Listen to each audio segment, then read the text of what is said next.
So England have drawn their second match at Euro 2024. 1-1 it is finished against Denmark. Harry Kane gave England the lead before Morten Hjulmand scored his first international goal. A brilliant strike from distance in off the post in the first half from the Sporting Lisbon midfielder. But as we sum things up, Ryan, I know you're staying with us, but ultimately, was that not good enough from England?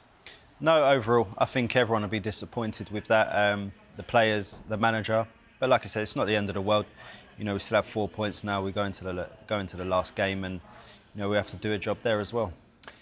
Overall, then, what would it be that concerned you most from that performance? I think lack of direction.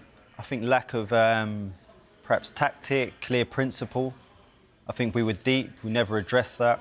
Even with the half-time break, we needed to get higher. It was obvious that there was space in behind to exploit them spaces. I don't think the change was needed to bring Watkins on to naturally expose that space. I feel Kane could have done that with instruction, although Watkins, if he didn't feel that way, could have been brought on earlier then. So yeah, quite concerning in the whole overall tactic and principles of the game. When we look at some of the personnel, a lot of discussion about Trent Alexander-Arnold pre-match. Do you think that's an experiment we might not see again against Slovenia?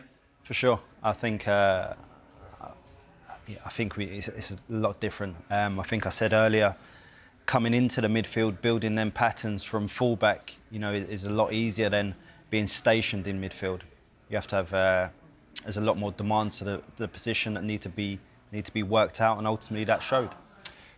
To what extent do you balance it now, and if you're a player in that dressing room and the manager too, between saying, look, it's a long tournament, no one wins a Euros in the first two group games, but you want to see a little more in terms of encouragement to suggest that England can go on and win it?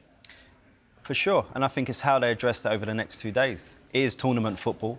You'd rather, it's not how you start, it's how you finish, so to speak. So, look, it's important, like you give credit to Denmark today, they've done very well.